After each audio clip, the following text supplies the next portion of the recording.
दोस्तों, दिनाक्षी short hand में आपका स्वागत है। अगर आप चैनल पर नए हैं तो चैनल को सब्सक्राइब करें और बेल आइकन जरूर दबाएं। इस डिक्टेशन की एडवांस आउटलाइंस और वाक्यांश आप हमारे पेड बैच से प्राप्त कर सकते हैं। हमारे पेड बैच में आपको प्रतिदिन सभी डिक्टेशंस की एडवांस आउटलाइंस और वाक्यांश दिए जाते हैं और कुछ ऐसी डिक्टेशंस जो केवल पेड मेंबर्स को ही प्राप्त होती हैं। हमारे पेड बैच को ज्वाइन करने के लिए और बैच के बारे में संपूर्ण जानकारी प्राप्त करने के लिए आप डिस्क्रिप्शन बॉक्स में दिए गए मोबाइल नंबर पर व्हाट्सएप कर सकते हैं। इस डिक्टेशन की डेमो आउटलाइंस आप हमारे टेलीग्राम ग्रुप से प्राप्त कर सकते हैं। तो चलिए डिक्टेशन को स्टार्ट करते हैं। डिक्टेशन 5 सेकंड बाद स्टार्ट होगी। Ready, start.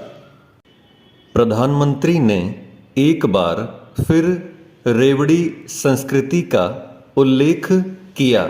इस बार उन्होंने कहा कि यदि देश को विकसित बनाना है तो रेवड़ी संस्कृति से छुटकारा पाना होगा।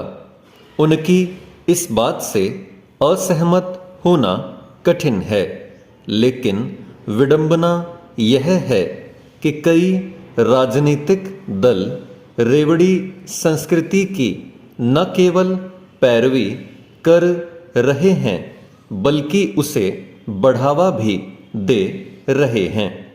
जब कभी चुनाव होते हैं तो राजनीतिक दलों में रेवड़ियां बांटने की होड़ लग जाती है ताकि लोगों के वोट हासिल किए जा सकें।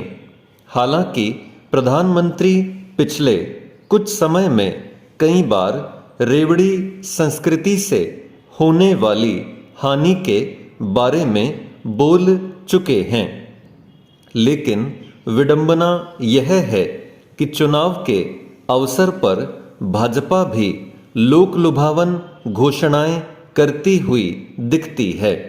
यह एक तथ्य है कि कर्नाटक में कांग्रेस और जनता दल एस के साथ भाजपा में लोक लुभावन घोषणाएं कर रही है। एक समय था जब रेवड़ी संस्कृति केवल तमिलनाडु तक सीमित थी, लेकिन धीरे धीरे उसने सारे देश में जड़ें जमा ली। आज स्थिति यह है कि जिस भी राज्य में चुनाव होते हैं वहां राजनीतिक दल मुफ्त में सुविधाएं और सामग्री देने की घोषणा करने लग जाते हैं। चिंताजनक बात यह है कि ऐसा उन राज्यों में भी किया जाता है जिनकी आर्थिक हालत पस्त होती है।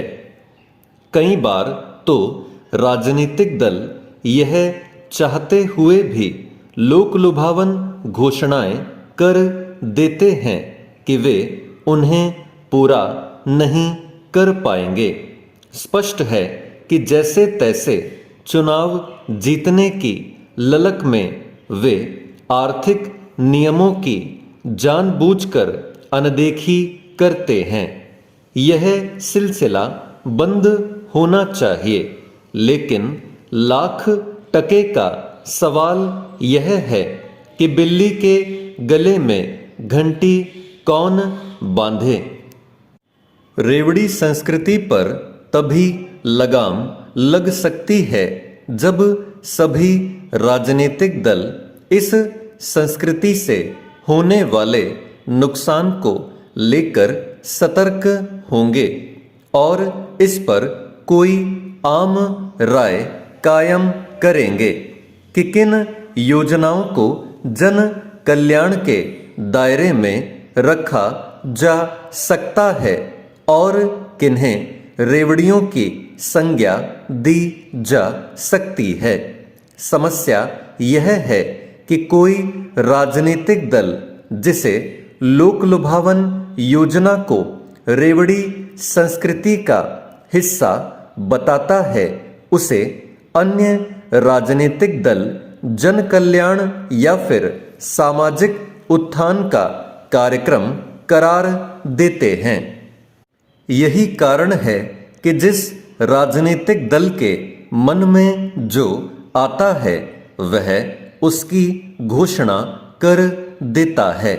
निसंदेह यह समझ आता है कि बेहतर शिक्षा और स्वास्थ्य सुविधाएं प्रदान करने के लिए सरकारें उदारता से धन खर्च करें, लेकिन इसका कोई मतलब नहीं कि ज़्यादा से ज़्यादा सुविधाएं लागत से कम मूल्य पर प्रदान की जाएं, और वह भी तब जब राज्य की आर्थिक स्थिति इसकी अनुमति न देती हो।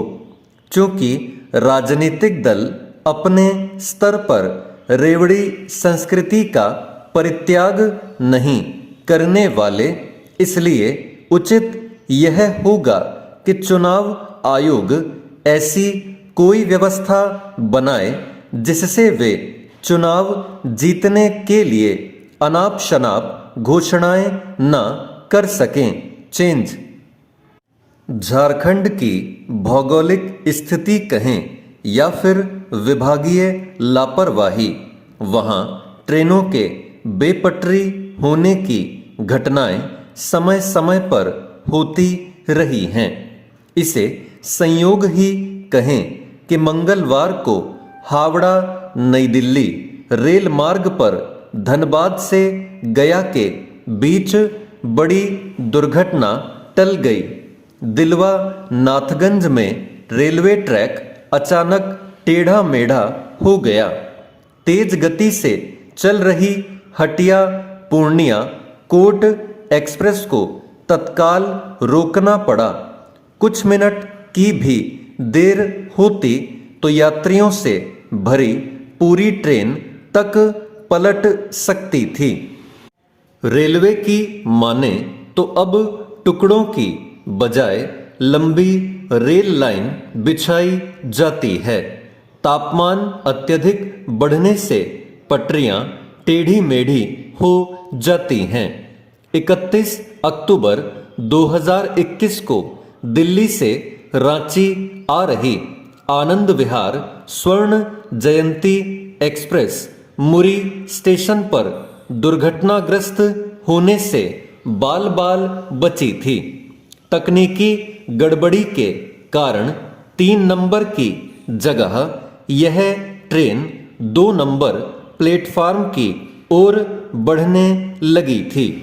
हालांकि तब चालक की सूझबूझ से दुर्घटना टल गई थी।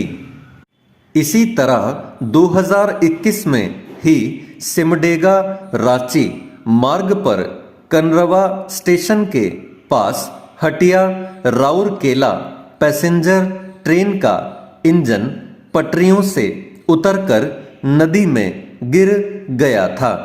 अक्टूबर 2022 में धनबाद मंडल के कोडरमा और मानपुर रेलवे खंड के बीच गुरपा स्टेशन पर कोयले से लदी मालगाड़ी के 53 डिब्बे बेपटरी हो गए थे। यह सही है कि पठारी क्षेत्र होने के कारण कुछ मामले में दुर्घटना की आशंका रहती है। वहीं तापमान बढ़ने से ट्रैक के टेढ़े मेढ़े होने का खतरा रहता है। इससे इतर पटरियों की निगरानी के लिए रेलवे के पास बड़ी संख्या में कर्मी एवं अधिकारी हैं।